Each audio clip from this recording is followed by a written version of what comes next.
પાલનપુર શહેર કોંગ્રેસમાં નવા પ્રમુખની નિમણૂક થતાની સાથે જ આંતરિક જૂથબંધી સપાટી પર આવી છે અને પાયાના કાર્યકરોએ પક્ષ સામે બળવો પોકાર્યો છે।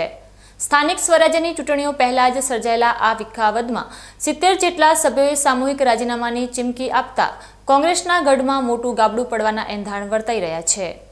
પાલનપુર કોંગ્રેસના સંગઠનમાં અત્યારે ભારે ભૂકંપ જોવા મળી રહ્યો છે। શહેર પ્રમુખ તરીકે કૌશલ પટેલના નામની જાહેરાત થતાની સાથે જ પૂર્વ પ્રમુખો અને વર્ષોથી પક્ષ સાથે જોડાયેલા સિનિયર આગેવાનોએ મોરચો માંડ્યો છે। વિરોધ કરી રહેલા કાર્યકરોનો સીધો આક્ષેપ છે કે આ નિમણૂકમાં પાયાના કાર્યકરોની ધરાર અવગણના કરવામાં આવી છે।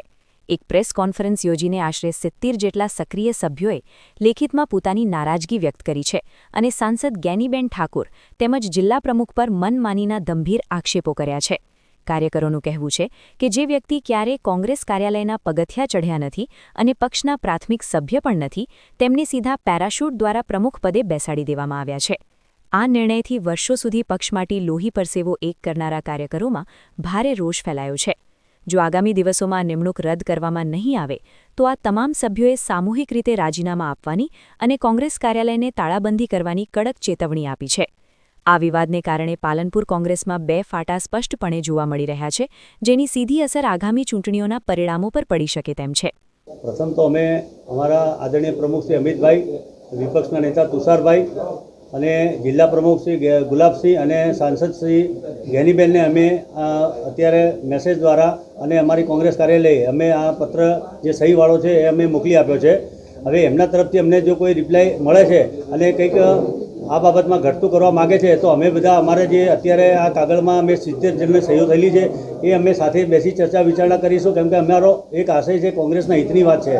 એ જે એમને પગલું ભર્યું છે, પક્ષના જે કાર્યકરોની લાગણી દુભાઈ છે અને ખોટો નિર્ણય લીધો છે એનો અમારો વિરોધ છે। અને પછી જો પણ નિર્ણય નહીં લેવાય તો અમે બધા સાથે બેસી અને અમારા કાર્યકરો જે નિર્ણય લેશે એમાં રાજીનામા આપવાની વાત આવશે કે કોંગ્રેસ કાર્યાલય તાળાબંધી કરવાનો કાર્યક્રમ આવશે તો એ અમે બધા એક સાથે અમારી સાથે બીજા બધી આગેવાનો પણ છે પણ એ અમુક સમયના મર્યાદાએ આવી શક્યા નથી, પણ આ રીતે અમે કાર્યક્રમ પાર્ટીના વિરુદ્ધમાં અમે આપીશું જ્યાં સુધી અમારી વાત સાંભળવામાં નહીં આવે તો। પક્ષનો નિર્ણય સર્વોપરી હોય છે, પરંતુ પક્ષને જે પ્રકારે શહેર પ્રમુખ આપે છે તેનો કેમ વિરોધ થઈ રહ્યો છે? મગજીભાઈ, આપની વાત સાચી છે। આજકાલ કરતાં મને પણ 40 વર્ષ થયા। અમે પાર્ટીના સનિષ્ઠ અને નિષ્ઠાવાન આગેવાન છીએ, પણ આજે પાર્ટીના અંદર કાર્યકરોને અડધૂત કરવામાં આવે છે। પાર્ટીના કાર્યકરોની લાગણીને સમજતા નથી અને જે ગ્રાસરૂટના કાર્યકર છે, પાયાના કાર્યકર છે એમને અવગણના કરી અને આવી રીતે પેરાશૂટવાળા કાર્યકર જે કાર્યકર જ નથી પહેલાં તો એ જે ભાઈ પાર્ટી ઓફિસ કોઈ દિવસ મેં જોયો નથી, આજે સામે મારી આવે તો હું એ કૌશલને ઓળખતો નથી। તો આજે એવા કાર્યકરને તમે ઠોકી બેસાડો, માત્ર એમપી સાહેબ કે જિલ્લા પ્રમુખ કે પ્રદેશવાળા આ રીતે મનમાની ચલાવે અને જાતિકીય સમીકરણો જો તમારે ગોઠવા હોય તો ઘણી બધા રસ્તાઓ છે ને, પણ તમે આ રીતે જ મનફાળે નિર્ણય લઈ અને અમારા આગેવાનો વિશ્વાસમાં લીધા વગર આ રીતે નિર્ણય લો એ કેટલા છે વ્યાજબી કહેવાય? તો હવે તમે શું રાજીનામા આપ્યા બાદ ભાજપમાં જોડાશો? નહીં, ભાજપની વાત નથી। આજે બી મુકેશ ચૌહાણની વ્યક્તિગત વાત કરું છું, અમારા આગેવાનોની તો એ પણ અમારા અહીંયા સાથે છે। અમે પાર્ટી છોડવાની વાત નથી, પાર્ટીના અંદર સમર્પિત ગાંધી ચિંધ્યા માર્ગે જેમ સુરેશભાઈ કહ્યું એ પ્રમાણે ગાંધી ચિંધ્યા માર્ગે અમે આનો વિરોધ કરીશું અને પાર્ટીને અહેસાસ કરાવીશું કે આ આપની ભૂલ છે, આ રીતે ખોટો નિર્ણય ના લેવો જોઈએ અને એમાં ફેરબદલી વિચારણા કરવી જોઈએ। પૂર્વ શહેર પ્રમુખ મુકેશ ચૌહાણે પોતાનો આક્રોશ ઠાલવતા જણાવ્યું હતું કે તેમને પોતાના જીવનના 40 વર્ષ પાર્ટીને અર્પણ કર્યા છે, પરંતુ આજે પક્ષમાં પાયાને કાર્યકરોને અડધૂત કરવામાં આવી રહ્યા છે। બીજી તરફ આ વિવાદના કેન્દ્રમાં રહેલા નવનિયુક્ત શહેર પ્રમુખ કૌશલ પટેલે પણ પોતાનો પક્ષ રાખ્યો છે। તેમણે આ સમગ્ર વિરોધને આંતરિક લોકશાહીનો એક ભાગ ગણાવ્યો છે। કૌશલ પટેલનું કહેવું છે કે કોંગ્રેસ એક મોટો પરિવાર છે અને મોટા પરિવારમાં ક્યારેક મતભેદો હોઈ શકે છે।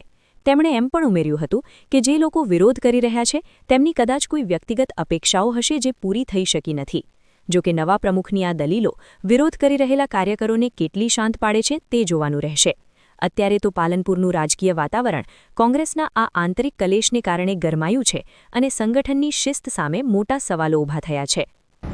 તાજેતરની અંદર જિલ્લા શહેરના માળખાની અંદર કોંગ્રેસની અંદર જે મારી શહેર પ્રમુખ તરીકે કોંગ્રેસ શહેર પ્રમુખ તરીકે જે નિમણૂક કરવામાં આવી છે એમાં કોંગ્રેસના કાર્યકર્તાઓ અને કેટલાક ચોક્કસ તત્વો જે નામને લઈ જે ચર્ચા કરી રહ્યા છે ને ચર્ચા એમની કદાચ તાજેતરમાં જે ચૂંટણીઓ આવી રહી છે એના સ્વાભાવિક દ્રષ્ટિએ હોઈ શકે. એનો મતલબ એવો થાય છે મારી દ્રષ્ટિએ કે કોંગ્રેસ એક બહુ મોટો વિરાટ અને મોટો પરિવાર છે અને એની અંદર મારો જે વિરોધ થઈ રહ્યો છે અથવા તો નામની જે ચર્ચા થઈ રહી છે એનો માત્ર મતલબ એવો થાય છે કે ક્યાંક ને ક્યાંક એમની અપેક્ષાઓ હતી જે પાર્ટી એમની અપેક્ષાઓ પૂરી કરી શકી નથી. તો પાર્ટીએ વિશેષતા સાથે જવાબદારી જે કાર્ય મને સોંપ્યું છે તો હવે મારું કાર્ય માત્ર વાતો કરવાનું રહેતું નથી, પરંતુ છેલ્લા 20 વર્ષથી પાલનપુરની અંદર નગરપાલિકાની અંદર જે ભાજપે ભ્રષ્ટાચાર કર્યો છે જે પોતાનું શાસન જે પ્રસ્થાપિત કર્યું છે જે ખરા અર્થની અંદર લોકશાહી મૂલ્યના વિરુદ્ધની અંદર છે, તો ખરા અર્થની અંદર લોકશાહી મૂલ્યના વિરુદ્ધના અગેન્સ્ટની અંદર એક સાથે મળીને જે કોંગ્રેસ પાર્ટીના કાર્યકર્તાઓ જે કામ કરવાનું ભલે આજે એ લોકો મારો વિરોધ અથવા તો ક્યાંક ને ક્યાંક દુરુપયોગી નામનો કરી રહ્યા છે અથવા તો સંકલન સાધવા જે મેન સંકલન સાધવાનું કામ જે છે કંઈક આગા પાછું કરી રહ્યા છે, પણ મારો મુખ્ય ટાર્ગેટ જ્યારે પાર્ટીએ મને જવાબદારી સોંપી છે એટલે છે